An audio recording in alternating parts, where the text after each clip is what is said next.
지난 며칠간 시민들을 불안하게 했던 이 탈주범 김길수가 검거됐습니다. 아주 긴박했던 검거 순간이 공개됐는데요. 화면부터 보시겠습니다.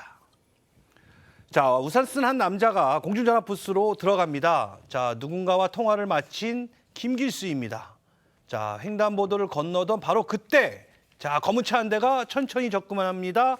자, 경찰의 힘을 눈치챈 김길수가 필사적으로 도망가지만 결국에는 바닥을 뒹굴면서 결국 검거되고 맙니다.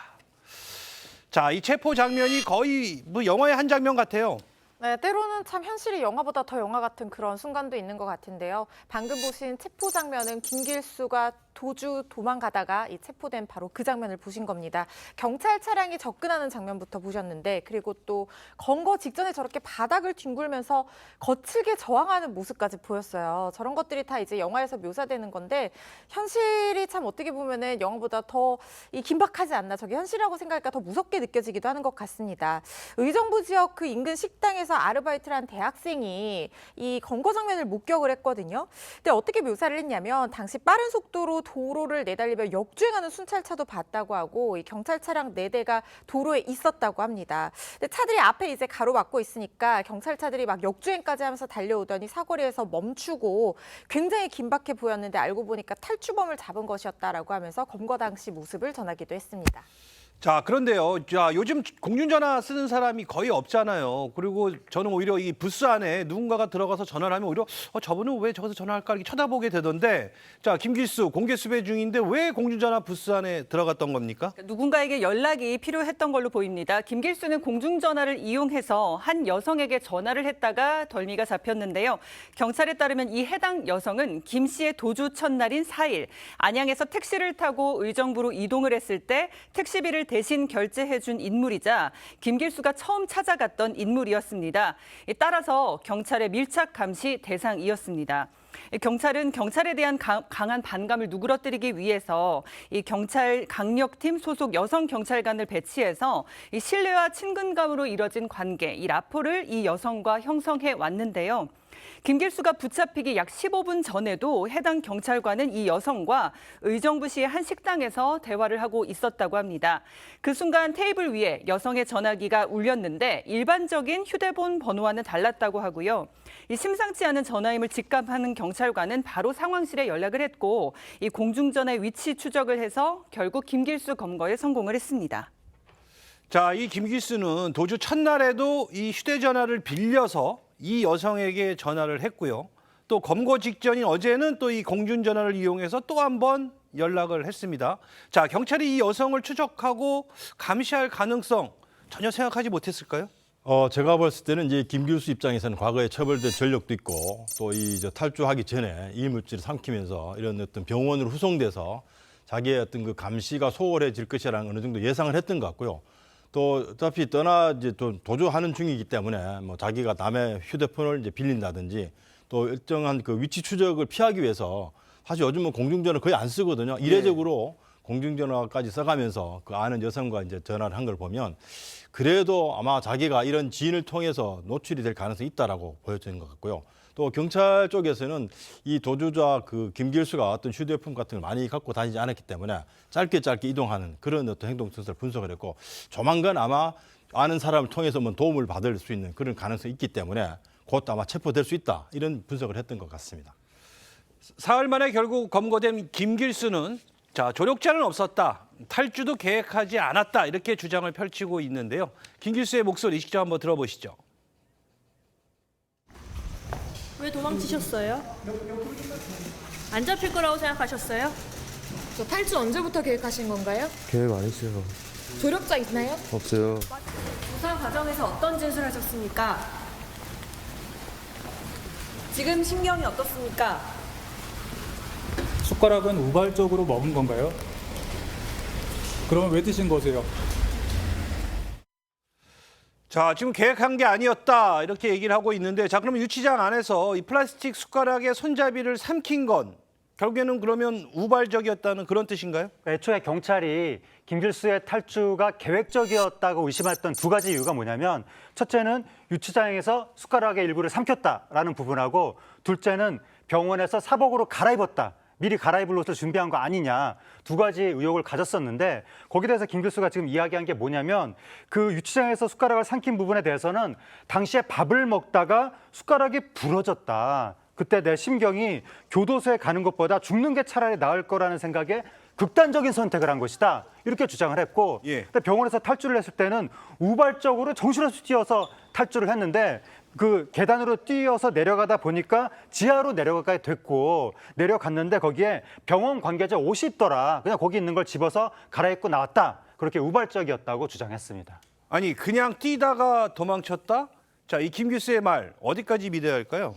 이건 상당히 뭐 자기 변명에 불과한 그런 이제 설명인 것 같고요. 실제 그런 이제 도주 과정의 준비 과정이라든지 병원에서의 어떤 행동이라든지 그 이후에 탈주 행동을 보면 이런 이제 재소자들 간에 어떤 이물질을 삼켜서 민간 병원으로 후송되어서 감시가 소홀한 틈을 타서 도주한 사례가 종종 있었습니다. 아마 그런 어떤 그 전력들을 아마 김길수가 학습하지 않았을까 그런 생각이 좀 들고요. 실제로 이제 경찰이 이제 정황 증거로서 많이 이제 봤던 것이 이 김길수가 지난달 그 서초경찰서에 체포되기 전에 자기가 아마 그 자기 집 그 관련된 그 임대차 계약을 한 것 같습니다. 그런데 지난 뭐 한 10일 정도야 그 잔금을 한 1억 5천 정도 받을 날짜가 있었는데 만약에 탈주를 해서 그 돈을 이제 확보를 하면 자기 어떤 뭐 변호사 비용이라든지 또는 심지어 자기 어떤 그 도주하는 데 비용에 쓸 수 있을 가능성 뭐 그런 것들도 아마 탈주의 동기가 되었을 것이다라고 추정하고 있습니다. 자, 김 교수는 63시간 동안이나 추적을 피하는 데 성공했습니다. 자, 이때 꽤 치밀한 움직임을 보였는데요. 자, 경찰을 속이기 위해 또 머리도 잘랐습니다. 자, 목격자의 이야기 들어보시죠. 좀 꼬질꼬질해가지고 입구에서부터 제가 밤새 일을 해서 머리를 못 감았다고 막 그렇게 하는 거예요. 근데 마스크를 처음부터 샴푸하면서 다 잘라서 할 때도 제가 안 빼거든요. 혹시나 뭐 코로나나 감기 뭐 증상이 있을 수도 있고 하니까 마스크 빼라는 얘기는 안 하잖아요. 자, 머리를 자르면서도 마스크는 빼지 않았고요. 또 옷차림도 바꿔가면서 수사망을 교란했습니다. 자, 그랬던 김길수가 보인 또 의외의 행동이 있습니다. 이 도주하는 내내 지하철을 주로 탔다는데, 자, CCTV도 많고 또 사람이 많은 지하철을 왜 탔던 걸까요? 네, CCTV가 많은 지하철을 타면서도 오히려 자신의 동선 노출을 최소화하고 수사망을 피하려고 역이용한 측면이 있었던 것으로 보입니다. 저희 TV조선 단독 취재에 따르면요. 이 지하철에 탑승할 때는 승차권을 구입해서 개찰구에 집어넣었지만 내릴 때에는 승차권을 넣지 않고 버리는 방법으로 이 경찰의 수사망을 피하려 했던 것으로 확인이 됐습니다. 실제 경찰은 김길수가 지하철을 탄 역은 이 파악이 용이했지만 하차한 역을 파악하는 데는 애를 먹었다고 하는데요. 경찰은 또 김길수가 지난 4일 새벽 탈주를 시작한 뒤 6일 체포될 때까지 숙박시설은 한 차례도 이용하지 않고 노숙 등을 한 것으로 파악하기도 했습니다. 자, 저희 사건 파일 24 제작진이 취재한 이 범죄 프로파일러는요, 이 김길수의 이런 행적을 어느 정도 예상하기도 했었거든요. 들어보시죠. 지금 두 가지로 볼 수 있는 것은 첫째, 고속버스 터미널 쪽으로 갔기 때문에 동선이 아래쪽으로 또는 뭐 전국적으로 이렇게 퍼져나갈 수 있는 그럴 가능성도 있고, 아무래도 지방 쪽으로 가게 되면 사람들의 눈에 오히려 이제 대도시에 있는 것보다는 더 띄일 수 있는 그런 가능성이기 때문에 다시 서울 내에서 움직일 그럴 가능성도 배제할 수 없습니다. 자, 좀 들으신 것처럼 지방에 머물면 오히려 사람들의 눈에 더 띌 수도 있다던 이 전문가 예상처럼 이 김길수는 실제로 수도권에서 검거가 됐거든요. 자, 김길수가 수도권에서 머문 뭐 또 다른 이유가 있을까요? 좀 경찰 관계자에 따르면 그 가족 등의 진술 등을 볼 때 김길수한테 수도권 이외 지역에 연고가 없는 것 같다. 그래서 이제 그 지방으로 갔을 때 낯설기 때문에 자기한테 편안한 수도권에 머문 것이 아니냐라는 이제 추정이 하나가 있고, 또 다른 추정은 뭐냐면 김길수가 애초에 특수강도 혐의를 받았을 때 현금으로 7억 4천만 원을 가로챘거든요. 예. 근데 알 수 없는 이유로 그중에 7천만 원 정도만 자기가 챙겼다고 합니다. 그런데 나중에 그 7천만 원 정도에 대해서 경찰에 잃어버렸다라고 했거든요. 그래서 그 7천만 원 정도가 아직 회수가 안 됐는데, 그러니까 김길수가 수도권에서 왔다 갔다 한 이유가 혹시 그 7천만 원을 회수하려고 했던 것이 아니냐. 특히 그 지하철을 타고 많이 이동했는데 혹시 그 지하철역이 어딘가에 무인 보관함에 그 돈을 넣어놨기 때문에 그걸 찾으려고 한 것이 아니냐라는 지금 의혹도 나오고 있는데, 이런 부분들은 수사로 밝혀야 될 사안입니다. 자, 어쨌든 뭐 검거돼서 천만다행입니다. 사실 이 탈주범 김길수가 60시간 넘게 도둑을 벌이는 동안에 혹시나 이 추가 범행을 저지르지 않을까 이 걱정을 좀 많이 했었거든요. 맞습니다. 이 김길수가 체포된 혐의 자체가 특수 강도라는 굉장히 중범죄인데다가 성폭력, 뺑소니 이런 전과가 있는 위험 인물인 만큼 도주 과정 중에 우발적으로나 또는 도피 자금을 마련하기 위해서 어떤 추가적인 범행을 해서 피해가 발생하지는 않을지 굉장히 걱정했었는데요. 아직까지 확인된 추가 범행은 없지만 일단 조사를 통해서 이 부분은 좀 더 확인을 할 것으로 보입니다. 김길수 지금 다시 구치소로 지금 인계가 된 상태인데요. 현행 형집행법, 형집행 및 수용자 처우에 관한 법률에 보면은 도주한 지 72시간 이내에는 교도관이 도주한 이 수용자를 체포할 수 있는 권한이 명시가 되어 있습니다. 물론 경찰도 지난 5일에 체포영장을 발부받은 상태여서 체포할 수 있는 권한이 있기는 하지만 일단 신병이 확보가 된 만큼 구치소를 일단 먼저 보내고 난 다음에 추가적으로 이 도주 범행에 대해서는 경찰이 접견 형식 또는 소환 조사 형식으로 조사를 진행할 거라는 생각이 들고요.